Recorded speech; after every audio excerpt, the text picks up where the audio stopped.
Assalamualaikum warahmatullahi wabarakatuh. Pada video kali ini kita akan mempelajari tentang sifat-sifat dari suatu material. Sifat-sifat fisik dasar dari material adalah karakteristik yang dapat diukur atau diamati tanpa mengubah komposisi kimia material tersebut. Nah, berikut adalah beberapa sifat fisik dasar yang umum. Yang pertama ada massa. Massa merupakan suatu material yang mengacu pada jumlah materi yang terkandung di dalamnya. Ini adalah sifat yang mendasar dan biasanya diukur dalam kilogram atau gram. Massa suatu benda tetap sama dimanapun benda tersebut berada dalam alam semesta. Yang kedua, volume. Volume adalah ruang 3 dimensi yang diduduki oleh sebuah material. Ini bisa berubah tergantung pada kondisi lingkungan seperti suhu dan tekanan. Beberapa material memiliki volume yang tetap, seperti logam padat, sementara yang lainnya dapat mengubah volumenya seperti air yang dapat menjadi gas atau uap, es atau padat tergantung pada suhunya. Yang ketiga, tekstur. Tekstur material merujuk pada sifat permukaannya. Ini termasuk halus, kasar, berpori, atau licin. Tekstur material dapat memengaruhi berbagai aspek, termasuk daya cengkeram, kemampuan untuk menahan goresan, atau kemampuan untuk menyerap atau memantulkan cahaya. Yang keempat, warna. Warna sebuah material adalah hasil dari spektrum cahaya yang dipantulkan atau diserap oleh permukaannya. Warna ini tergantung pada sifat-sifat elektronik dan struktur kimia material tersebut. Misalnya, klorofil memberikan warna hijau pada daun tumbuhan karena ia menyerap cahaya merah dan biru dan memantulkan cahaya hijau. Yang kelima, titik leleh dan titik beku. Titik leleh adalah suhu di mana suatu material berubah dari keadaan padat menjadi cair, sedangkan titik beku adalah suhu di mana benda tersebut berubah dari cair menjadi padat. Titik ini bervariasi tergantung pada komposisi kimia dan struktur kristal dari material tersebut. Yang keenam, konduktivitas termal.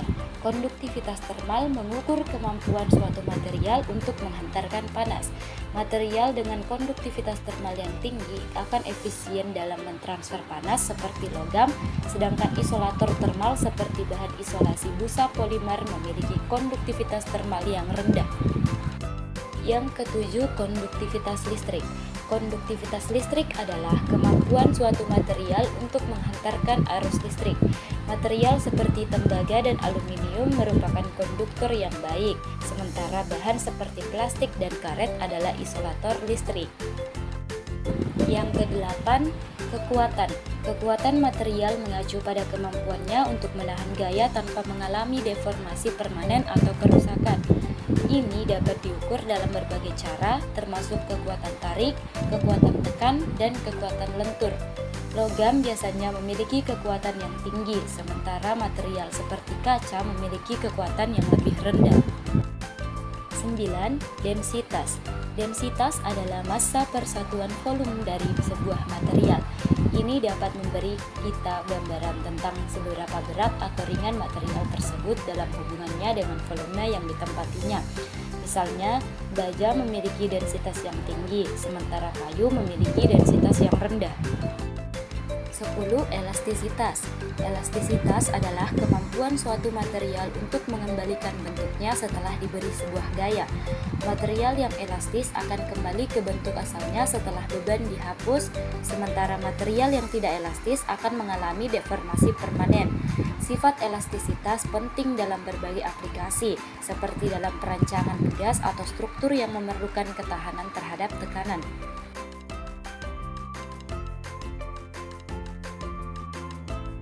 Eksperimen plastik berisi air yang ditusuk dengan pensil adalah demonstrasi sederhana yang menunjukkan sifat fisik dan mekanis tertentu dari sebuah plastik.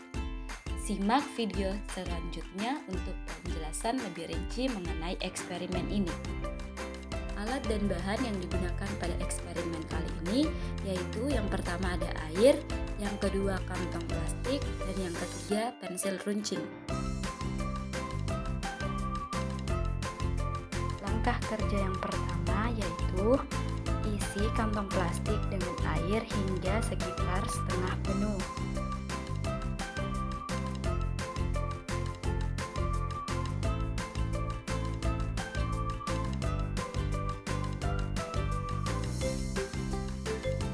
Yang kedua, ikat kantong plastik tersebut.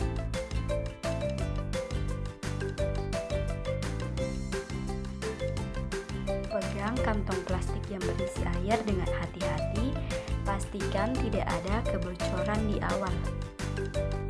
Yang ketiga, tusukkan pensil tersebut ke kantong plastik yang sudah berisi air. Tusukkan pensil secara perlahan-lahan hingga menembus kedua sisi kantong plastik.